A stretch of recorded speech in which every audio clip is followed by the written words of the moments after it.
This evening, we'll hear from three speakers. The first, a tight end for the Seattle Seahawks who played college football at Stanford. In a game versus Oregon State, he had 6 catches for 166 yards and 4 touchdowns, tying the Stanford record for most touchdowns in a single game for a tight end. He earned all Pac-12 conference honors and was drafted by the Seahawks in the 4th round of the 2020 NFL Draft. It's my honor to introduce Mr. Colby Parkinson.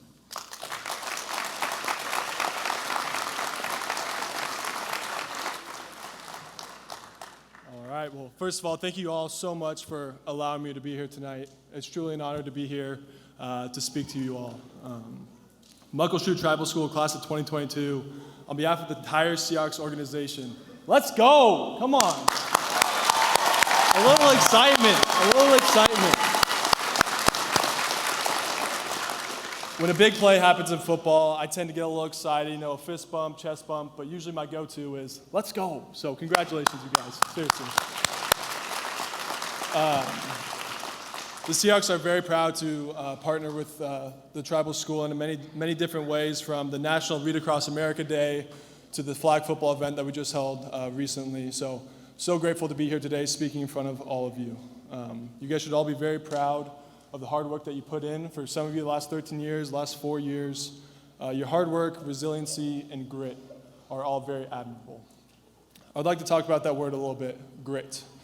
When I was doing some research on what grit meant, I came across a very good article. So I'm not plagiarizing, I'm not claiming that this is my definition, so I don't get in trouble back there.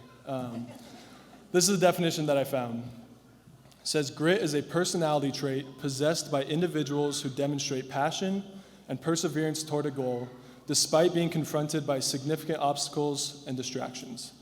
That's a very wordy definition. It's a good one, but very wordy. Later in the article, they kind of break it down to one term that I really liked. It's called stick-to-itiveness. Don't know if that's actually a word.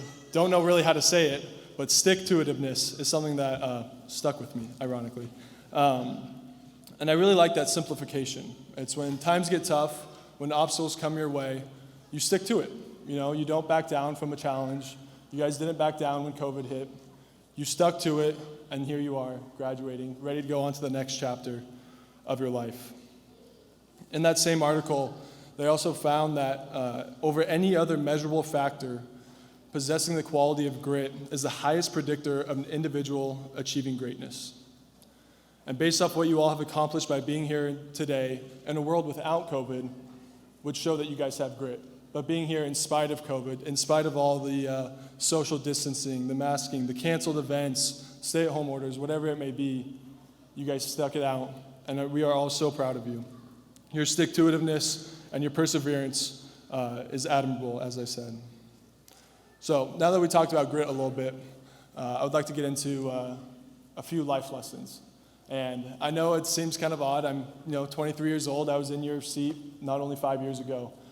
So I don't have too much gray hair, unlike some of the impactful people in my life, and I'm sure some of the impactful people in your life, though you don't have to call them out for their gray hair.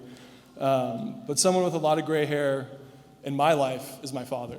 I am very close with my dad, have been my entire life, and I'm grateful for being raised the way I was and taught the lessons that I was taught. So much so that when I was going into college, I actually wrote my application essay and titled it Life Lessons from Dad. So I'd like to share a few of those lessons with you guys tonight. Lesson number 1, without the trials, there is no testimony. I'm a man of faith as well, and to me this really hit home.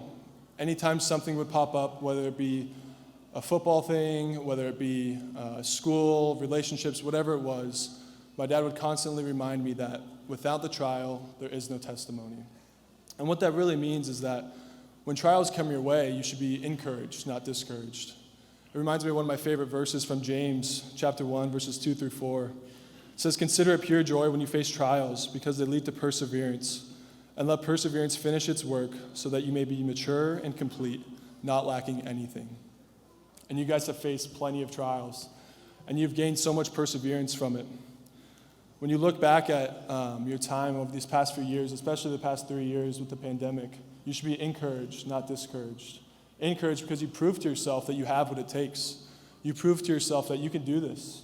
And when times of trouble come your way, You've already gained the confidence that you need to move forward and to go at it head on. When I was first drafted to the Seahawks, it was one of the best days of my life. I was overjoyed, completely overcome with emotion. I immediately started crying when I got the call from John, and it was great. Off-season was going well. It was in the heat of COVID, so we were online doing Zoom meetings. I ended up breaking my foot when I was at home. Really bummed about that, obviously, because I thought I was going to have a great opportunity come into the fall and make an impact on the team. But I remember what my dad said, without the trials, there's no testimony. So I put my head down, got back to work, and was able to play a little bit my rookie year. And I was like, okay, put the injury behind me. I'm ready to go. Second year is going to be great. Camp comes around. Things are going well. I'm excited for the preseason. It's a big opportunity for young guys to play, show them what you have. Broke my foot again. And was out a few weeks in my second year, kind of knocked things off path a little bit. And I guess the point of what I'm saying is I'm still in that process of, working back from it and trying to prove, who I am and what I can do. It's not always going to be this, magnificent story where I broke my foot and then the first game back I caught the game-winning touchdown or something like that. But rather it's how you do the day-to-day business that comes when those trials happen. Because it's a when they happen, not an if they're going to happen, because trials are going to come your way, as you guys are well aware. So I learned a lot through my injuries, from being able to push through, and similar to what you guys have done, you've gained that confidence that you can go through hard things and that you can come out the other side as graduates, or for me, going into my third year, an opportunity to be healthy and show what I can do on the field. So that's life lesson number one. Without the trials, there is no testimony. So thanks, Dad. Life lesson number two, character counts. This is also directly related to lesson number one. Without the trials, there's no testimony. I think how you handle your business and how you handle yourself when trials come is a big testament to your character. And it's a huge testament to how you impact people.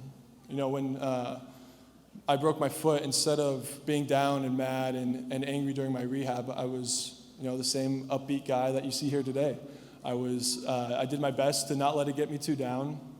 I leaned on my faith a lot and realized that in the grand scheme of things, it's really how you impact people that matters, not a healthy fifth metatarsal, although I wish I had one. So character counts. A quote that my dad would say to me fairly often was, if you want to know someone's true character, don't listen to what they say about themselves, listen to what they say about others. So I think that's a good challenge for all of us in this room, that the way you talk about other people, friends, family members, even people you don't like, it matters. It matters because it's affecting your own heart and how you feel and how you view the world. So that's lesson number two, character counts. And lesson number three, arguably my favorite, is have fun. No matter what it was, football, school, just messing around in the backyard growing up, always have fun. Don't take life too seriously. There's important things, of course, difficult times, absolutely. But you got to enjoy it along the way. My dad always taught me to have a big smile on my face, smile at the opportunity to face a challenge head on, and be ready for those times when they come. So those are my three lessons for you. Lesson number one, without the trials, there is no testimony. Lesson number two, character counts. And lesson number three, have fun. So in conclusion, we talked about grit. We talked about life lessons from Pops. And again, congratulations, you guys. Seriously, it's a huge accomplishment. And let's go! God bless, guys. Thank you.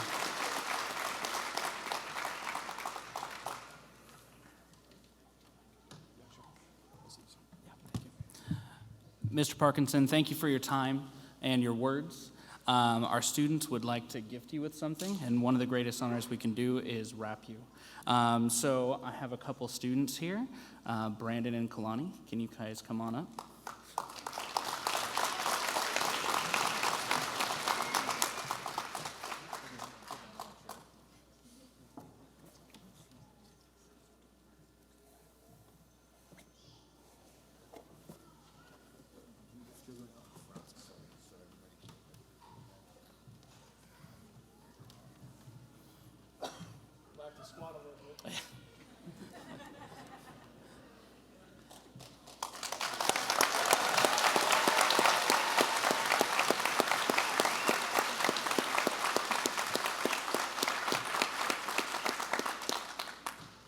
Thank you. Go Hawks! Thank you. Appreciate that.